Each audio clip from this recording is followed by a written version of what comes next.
your experiences when you were going to school too. Yeah, I'll get to that.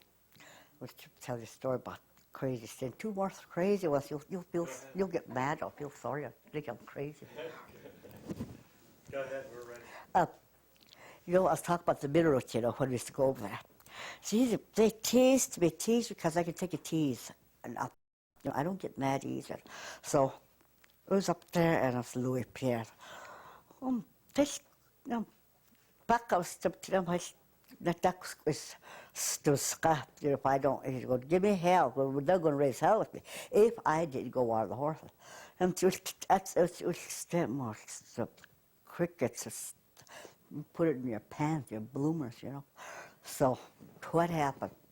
I went and watered the horses and was taken back out. They chased me and grabbed me and took all the crickets and the grasshoppers and put it in my panty and everything. They just filled it up and took my dress off and just, you know, that crickets, they were biting me all over. I was screaming around, they were just laughing to me. See how crazy Louis Pierre is? My in-law, oh, I said, one of these days when you get old, I'll get even with you. Well, he passed away before I got him. When you get old, you can't move around. I'm going to do that to you. And oh, I was pitiful. Oh, they take my clothes and throw it away. And got to go walk around naked to try to catch horses or something. Oh, they were crazy to me, I think. They were just either cruel or they either just teased me, really, but the tease went a little too far.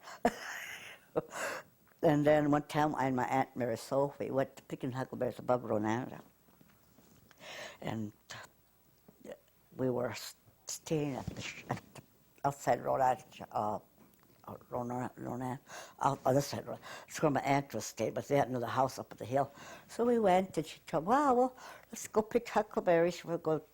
That's how we got ready and got our stuff. But we don't get our water till the last place where we go, the spring water, so we got it. And here was this, the sheep herder was up there, you know. So he come down and watered his horse, getting this bucket on the cans and bins full of water. Some camped way above the. So there's a lot of huckleberries up there, you know. Well, lots of. Oh, we went. That was already about 1940, and we went up there and my aunt. Oh, we only went in one horse. We rode double. It was picking berries lunchtime. I says, she's the one invent tea. What do you call that? Tea when they put in jar. Jar you sit outside. What's the name on top of that jar? Sun tea. I said, she's the one invented. I tell my boy, he would get these big jugs full like that. I would get up there and see, the tea was loose then, it was not in bags. She would put that about a handful in those jugs like that, shake it, and I put them on stumps. And about mid-afternoon, they were, those ones you have to boil, you know. And so our horse ran away, and he told me, go back and get our horse. And we were up there. And I know he'd take a shortcut. When they go up to their house up on the hill, the horses stay there. If they run away from the hill, they'll come back home. But if you live up out the prairie there, the horse will go back over there. So that's what she told me. I know how far I was going to walk. Went a little ways the trail. Here comes a sheep herder. I told, what happened is our horse ran away. So well, jump on, you know, sheep herder. He took me down the water where those springs, he wasn't there. So I said, well, I'll walk to the gate. I went to the gate, he wasn't there. By that time, the sheep herder caught up with me again. And I got, oh my gosh, what did she chase me around? Nobody around. And I just really thought of rape. And he told me, no horse here. I said, well, he must be down the Umbo. He said, you stay here, I'll go get a boy. When he said, you stay here, went down, I disappeared. I ran as fast as I could. I went back to my aunt. I got back up there, and I told her, oh, I'm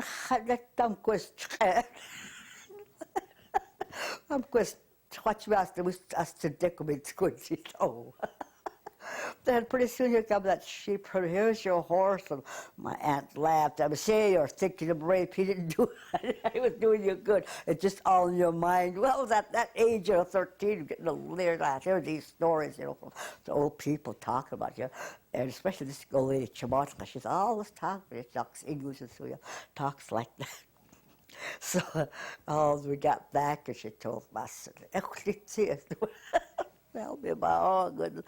I thought, oh, that was terrible. Maybe it was, you know, but I was a teenager. Oh, that was crazy. I thought that time, oh, maybe it was all my idea or something like that. Oh, what else did we, oh, in Hot Springs, we was down there, and I was already married, you know, and here comes Louis Pierre, and my husband was working at the mill. He was too, to come over. She says, well, see, if you'd stayed with Nuck,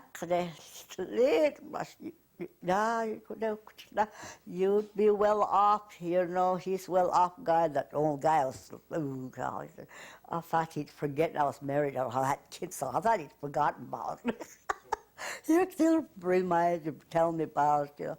They teased me till he passed away. I don't know, was I ever, oh, nothing happened. Good, you teased me. Then later on, my husband told, was you going with that old guy? we had a big quarrel over that. I told Louis about it. He said, George, no, we're not, you know, but it's pretty hard, you know, to keep things like that, you know. But he thought I was really going with that old man. Accused me of that old man. Goodness sakes. Maybe I should have left him and went to him.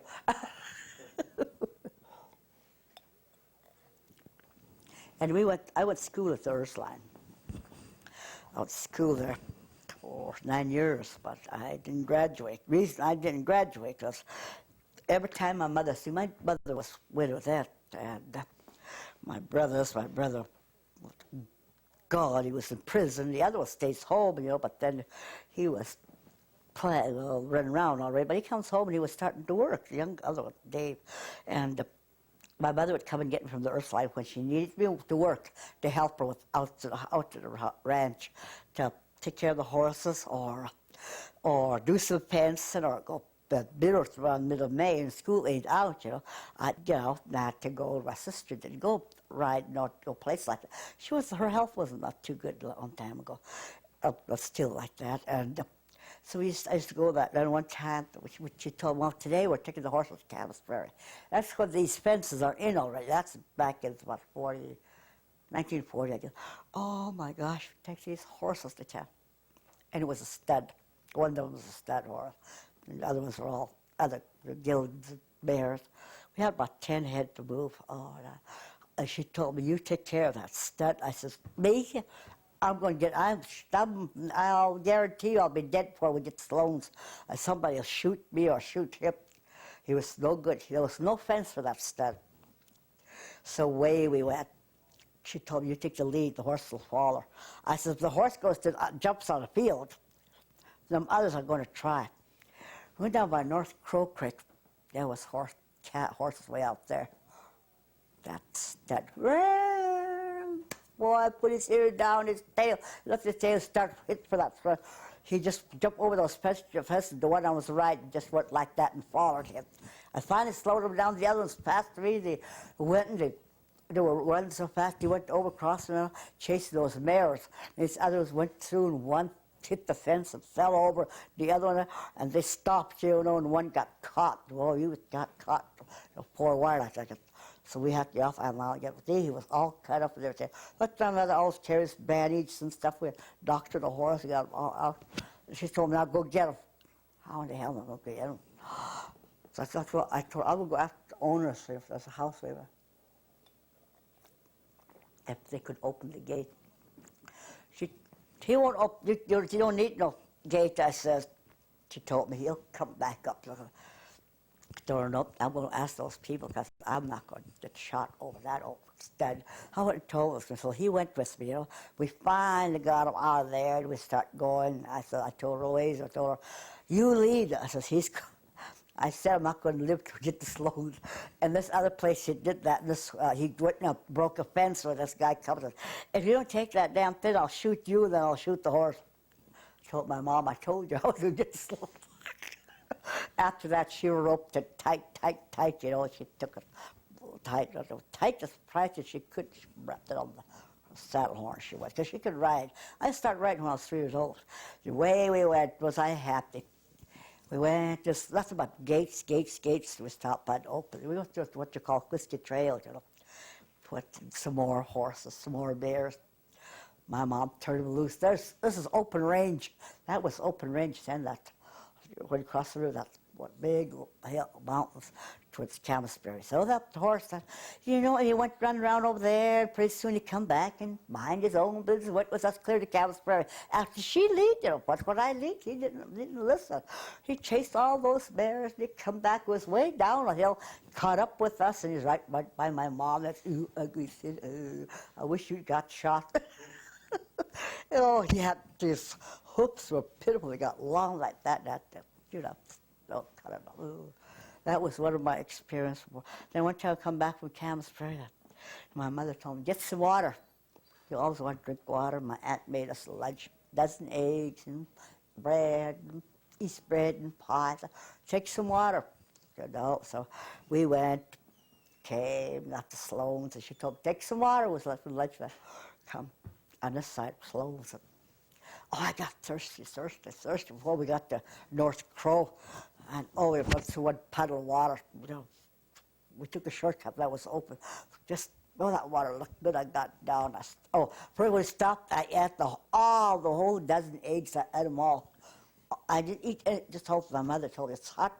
You're right. You're going to get it. Went a little ways. And boy, I started getting dizzy now. I need water. Here, this a little puddle, you know. And I went over that. I drank some of that. I took the cup and drank like 2 cups. There was those cows peeing, everything, you know. Went little ways. I was just sick. Laying on my horse, I was throwing up. I was just sick. My mother started yelling up and started going. Oh, God, my horse started going. I went and I fell off. I was so sick. The horse kept going. She was quite away. She looked back. I was gone. The horse was coming. She turned back and told me what happened. I was so sick from that eggs. I didn't eat eggs for 20 years. Even to touch them, I hated them. But we had a lot of chickens. My mother said, go get egg. I told her, not after the time you did, well, she said, I told you, get some water. No, I didn't listen to her. So what happened to me. And when we was going to school, I and Dolly, there are a bunch of other girls now from these. It was really fun, you know. And a lot of people would say, earth lines, yuck, earth lines, no good. To me, it was good. At the beginning, it was really sad because you know, I didn't hardly talk English. You know, really, to this day, I still don't.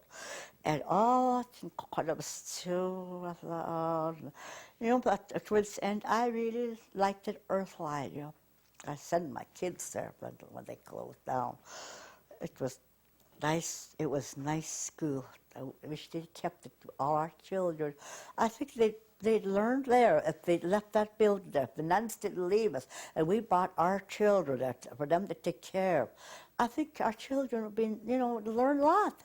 They'd learn how to pray or what, you know, and listen and discipline and those things. I think were really nice for having a boarding school. You know, where you got to go to school. I have never been to. One time I went to public school for about a month in Ronan, and I showed my mother the line. We came back to Earthline, my sister, and there were. You know, sometimes there was trouble, you know, about us girls or a lot of things, but otherwise it was good school. Why didn't you like the school in Ronan? Oh, it was harder, and there was not very many Indians there, you know, just a few. Well, I know that was there, you know. But over here, there was just us, nothing but us Indian girls. Some other kids from some other places that were orphans and didn't have no place. They stayed there year-round, you know, and there's some that still comes back, and you know, that's been. There was one of the girls that were there with us that died on that.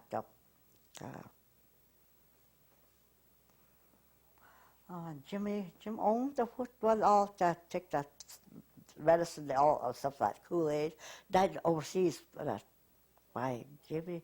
Is it Jim Jones or John Jones or something? That religion cult, some kind of cult. Well, one of our girls that went with us died over there. And they brought her back, and she's buried here. I died over there. And that bad, seeing what they had, where they believed him so much, you know, and. Indian woman? Huh? Indian woman? No, it's overseas where it's a cult, Jim Jones or John Jones, yeah, an Indian, yeah, Indian lady. And so one of our schoolmates, you know, I heard about a lot after that. I felt bad, you know. Yes, I remember her and my parents, because she was really a good girl, you know. No folks, I guess. I've heard so many people, like you say that the Ursulines were, you know, bad place to go, that I'd like to hear you tell me more about why you liked it. Well, I liked it very much because, you know, when I first started, I didn't like it too because I didn't talk English. Then I went to school about maybe 2 years after that. Then my dad passed away. It's my mother. So in the fall, she'd take us over there to go to school. I liked it because I learned lots from that. I learned how to cook. I learned how to do things that in the white man's world, you know, because where I was, we didn't have a refrigerator, we didn't have no stove, we didn't have no oil heat or nothing, and there we had inside water, and it was warm, and I enjoyed it as far as it goes. I enjoyed it, but at the beginning, like I did. I was not the only child that went to there and didn't talk Indian. There was someone came that didn't talk.